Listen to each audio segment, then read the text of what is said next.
Wanasema, habari, samahani daktari, naomba unisaidie. Nimeathirika na kujichua. Nilikuwa nikijichua toka nikiwa binti mdogo. Kwa kuwa nilikuwa naona video za ex nikawa nafanya hivyo.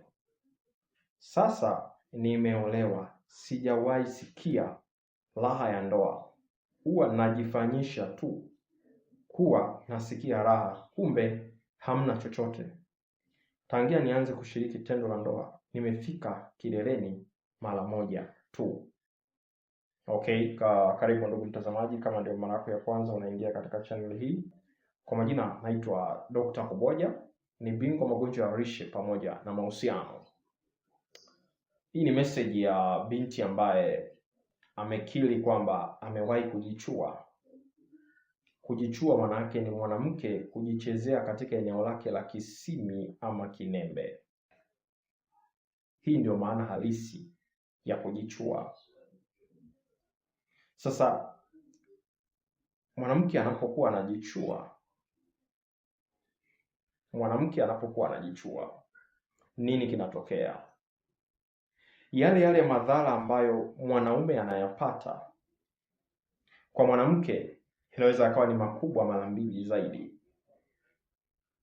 Cha kwanza ni athari ile ya kisaikolojia ambayo mwanaume anaipata. Lakini pia cha pili ni ile athari ya kimwili pia ambayo mwanamke pia anaipata.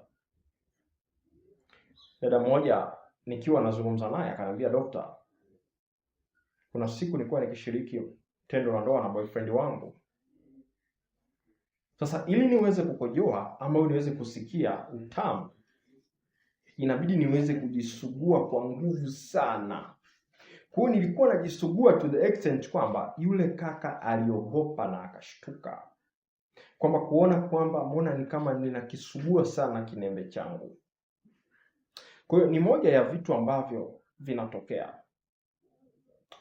Teknolojia imetufikisha hapa tulipo, lakini matumizi sahihi ya kushindwa kutumia teknolojia.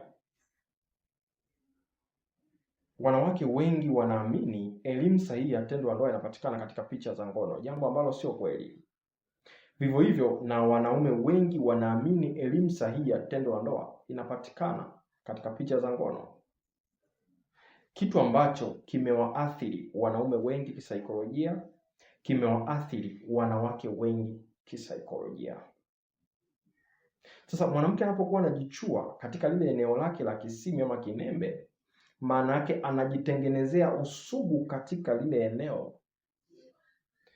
Kadri atakapoendelea kujichua kwa muda mrefu, ndivyo ambavyo ataendelea kutengeneza usugu zaidi katika ile eneo. Kwa nini kitatokea? Baadaye eneo hili litakuwa kama vile limekufa ganzi. Kwa hiyo hata ikitokea anakwenda kushiriki tendo la ndoa, hawezi akapata raha ya kiwango cha juu kama ile raha ambayo aliyokuwa anajichua. Kwa hiki ndicho kitakachokwenda kutokea. Sasa matibabu ya mwanamke kama huyu, cha kwanza itakuwa tuweze kumsaidia psychologically, lakini pia cha pili apate matibabu ambayo ni ya kimwili. Namna gani ya kuweza kujitibu katika tatizo kama hili. Kwa hiyo ambaye umenifuatilia hapa kwa mara ya kwanza, wewe ni mwanamke au na mwanamke, wewe ni mwanamke ambaye aliye na changamoto hii na huenda kuwa amewahi kukwambia ukweli kwamba amewahi kujichua huko nyuma, mwambie nitafute niweze kumsaidia. Kuna gharama ndogo ambayo utachangia ya kuweza kuongea na mimi kwa ajili ya huduma ya ushauri nasaha. Then baada ya hapo nitaongea na wewe kwa kina namna gani ya kuweza kusaidia kisaikolojia pamoja na gharama ya matibabu. Matibabu yapo pia ambayo mhusika atayapata, na ndani ya siku 90 ambayo sawa na miezi mitatu atarudi katika hali yake kama ilivyokuwa huko nyuma. Kwa hiyo kwa matibabu zaidi naomba tuwasiliane katika namba ifuatayo: 0765493645. 0765493645. Dr. Kuboja, suluhisho la mahusiano yako, suluhisho la afya yako.